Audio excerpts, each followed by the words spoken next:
Thank you for tuning in to the Andrew Tate Show, brought to you by GSMC Sports. I am your host, Sarah. I am joined, of course, by Tate. We have a great show for you today. We will be covering Game 1 between the Dallas Mavericks and the Minnesota Timberwolves, the latest on TNT and the NBA, how the NCAA's settlement is affecting smaller conferences, a graduation gone hilariously wrong, and then stick around for segment 5 because we will be talking about not only a ghost divorce, but also a haunted clown adoption. So you'll want to check that out. As always, as we get started, I would like to ask that you like and subscribe to the show. That really does help us out. Also, we do get a number of questions from viewers during our time here on the show. And if you would like to ensure that your question or comment gets read on air, I ask that you use the tips and donation link at gsmcspodcast.net. That puts your question at the top of our list so that we see it, and it really does help the show. Again, the link is gsmcspodcast.net. Good morning, Tate. How are you? Hello, Miss Sarah. All right, so today's been one of those days where we're getting off to a late start. We had some technical difficulties.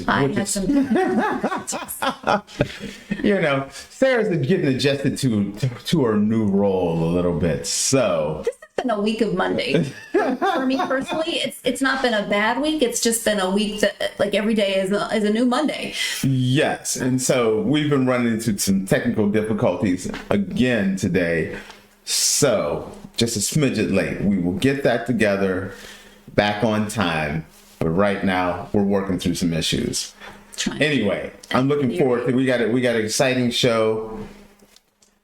How are you doing? I know the adjusting to the systems are a little different. I'm hanging in there. I was having a really good morning. I went for a walk this morning. It was a beautiful sunny day.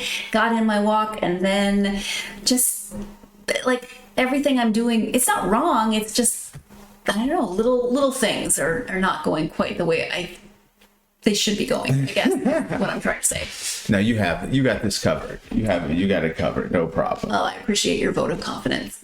So shall we go ahead and start with our first segment? Yes, I'm just getting my chair situated. Let's do this. Let me go here, and I will make sure I've got the correct thing happening. So in a thrilling Western Conference Finals opener, the Dallas Mavericks showcased their resilience and star power, led by Dončić. Luka, all right. Give me a second. And Kyrie Irving to secure a hard-fought 108-105 victory over the Minnesota Timberwolves. Despite facing a raucous home crowd, the Mavericks turned the tables on the Timberwolves with a remarkable comeback in the fourth quarter, fueled by Dončić's heroics and Irving's scoring prowess. The game highlighted the big game experience of both Dončić and Irving, with Dončić delivering a game-high 33 points, including 15 crucial points in the fourth quarter, while Irving contributed 30 points, particularly shining in the first half to keep the Mavericks competitive. Their combined efforts proved instrumental in securing the Mavericks' first Game 1 victory under Coach Jason Kidd's tenure. While the Timberwolves showcased their offensive firepower, led by Jaden McDaniels' impressive performance with 24 points, they struggled to contain the Mavericks' dynamic duo down the stretch. Despite Karl Anthony Towns' efforts, who had an off night shooting 6 of 20 from the field, and Anthony Edwards' contributions, the Timberwolves couldn't withstand the Mavericks' late surge. The game also highlighted the defensive intensity on both sides, with Dončić's defensive play and Mavericks' overall defensive efforts limiting key Timberwolves players. Additionally, the significance of these individual matchups, such as Dončić facing the Timberwolves defense and Irving matching up against Edwards. Looking forward, the Mavericks aim to maintain their momentum and capitalize on their Game 1 victory, while the Timberwolves seek adjustments to bounce back in Game 2. With the series off to an electrifying start, fans eagerly anticipate the next chapter of this Western Conference Finals matchup. So, Tate, what do you think of last night's game? Okay, this was a good game, first off. I feel like this is going to be like a really tough 7-game series. I was a little surprised that Dallas went into Minnesota and took Game 1. And I don't, it's one of those things where you're trying to figure out, like, is that recency bias because I just watched Minnesota take care of Denver, who I thought was going to win it all?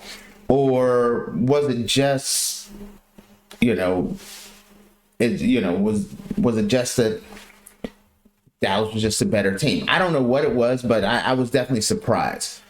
And one of the things when I look at Dallas, this is not your normal Dallas team, and it's there's a lot of things about Dallas that I think when I think of Dallas, I'm like, offense, no defense. High offense. Luka is going to be strong offensively. Kyrie strong offensively, but a poor defensive team, and that is not the case. The last 2 months of the season and the playoffs, Dallas has been arguably one of the best defenses in the NBA. The last 2 months of the regular season, they were number one. And the defense was the key to this game here. Dallas had some really strong defense, really affected Karl-Anthony Towns. It also affected a little bit of Rudy Gobert as well. But there's a bunch of little key moments here. One of the things is, when I've watched Dallas throughout the year, they always seemed a little disjointed. It's either Luka's having a big game and Kyrie's not, or Kyrie's having a big game and Luka's not. And I've yet to see them put it together as a team. And so that's one of the reasons why I didn't really give Dallas much of a chance coming into the playoffs of winning this whole thing. But going down the stretch and into the playoffs, Dallas is totally becoming a different team. They're massively improved on defense. And then Kyrie's contributions have gotten bigger and bigger. And in this game, wow, you look at Kyrie from previous years and you're thinking like locker room problem, chemistry problem. Kyrie's been a model citizen in Dallas, everyone. Make sure you understand it. Last year and this year, Kyrie has been a model citizen. And then coming into this game, Kyrie took it upon himself.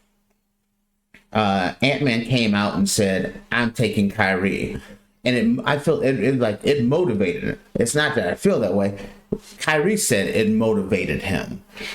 And also the fact that his team had never made it that far, and the Mavericks hadn't made it this far as a Western Conference final. And so Kyrie took it upon himself to kind of set the pace, and he came out hard in the first quarter. I mean, he really kicked it in, being kind of that initial high energy pace when Luka was a little flat starting out. Kyrie was at a high revving motor. Kyrie ended up with 30 points on the night, and he had 24 of that 30 points in the first half, and that was critical. Kyrie jumped on them, and then it was kind of like it was a relay race. From there, in the second half, he turned it over to Luka, and then Luka kind of took the baton and carried it on all the way through. This is going to be an interesting series. I wasn't expecting Dallas to take a game in Minnesota. Minnesota is going to have to kind of figure out kind of what to do about if Kyrie's on fire, Luka's on fire, because it seemed to me their experience kind of had a factor. Minnesota was kind of feeling their way through early, and Kyrie just really jumped on them. Having a guy like Kyrie who has done this, who's been to a finals before, who's nailed a big shot before, and then looking at these two teams and saying, our two best guys are better than your two guys. Kyrie and Luka kind of showed that tonight. The question is, does Rudy Gobert, Anthony Edwards, do they circle the wagon and kind of put things back together at game 2? I'm expecting, when I kind of look around and I start thinking about what's going to happen, I think it'll be a very different game in game 2. But to steal game 1 in Minnesota is a big deal. If they can walk out of here, if they can walk out, going into Minnesota, going back into Dallas 1-1, I think everyone from general manager all the way through with the Mavericks would have been like, that's all we wanted. Now they already have that in their pocket. Can they steal game 2? They steal the first 2 games in Minnesota. I think this could be a short series. Right now, I still have it being a 7-game series, but game 2 for Minnesota is critical. They need to step up and prove that and show that, hey, we're young, but we can handle the moment, because I felt like the moment got the best of Minnesota, which it didn't against Denver. But now, after beating Denver, and a lot of places are having them as kind of the favorites to win it all now, that's a whole different, there's a difference between being the hunter and now being the hunted. And so when I look at it, I now look at it as there was a lot of pressure on Minnesota. It kind of cost them in game 1. Can they get it together for game 2? What do you think the likelihood of maintaining this momentum for Dallas is? You said you were a bit surprised by various things. Do you think they have a good shot of maintaining this? Well, in a way, yes, I do. Because one of the things, having a guy like Kyrie on the court, Kyrie, he's been here before. As I said, he's used to the media scrutiny. He's used to the media pressure. He's used to playing in Eastern Conference Finals. He's used to playing with being the second to a megastar, playing when he played with LeBron, and now it's Luka's team and he's the number 2, but he can be the number 1 when needed. Kyrie is kind of the key to, in my opinion, to the Mavericks being able to win this series and then going on to the finals. Game 2, I think, is critical for Minnesota. Minnesota cannot go down 0-2. If Minnesota loses game 2, I don't give them much of a chance of winning this series. So with that being said, the pressure, when you talk about Kyrie and Luka and the pressure, Kyrie being able to handle the pressure is squarely on a very young Minnesota team to say, you slipped up in game 1. Can you overcome game 2? Because there's going to be a lot of questions. There's going to be a lot of interviews. Does that get into their head, or do they settle back down and take care of business as far as defensively go? But I really did like the way Kyrie started out the first half just on fire. Like I said, firing off, getting 24 of his 30 points. 30 points, 4 rebounds, 5 assists. And then the second half, Luka coming in, and he finished the night with 33.6 rebounds and 8 assists and 3 steals. That's showing like a complete game. Very curious to see what happens game 2. It will definitely be interesting to see how this moves forward as we go into game 2. So game 2, segment 2, we're going to go ahead and take our first break of this episode. When we come back, we'll be switching gears, turning to the NBA and that relationship with TNT, what that is looking like, what those implications might be. So stay tuned. You are watching the Andrew Tate Show by GSMC Sports, and we will be right back.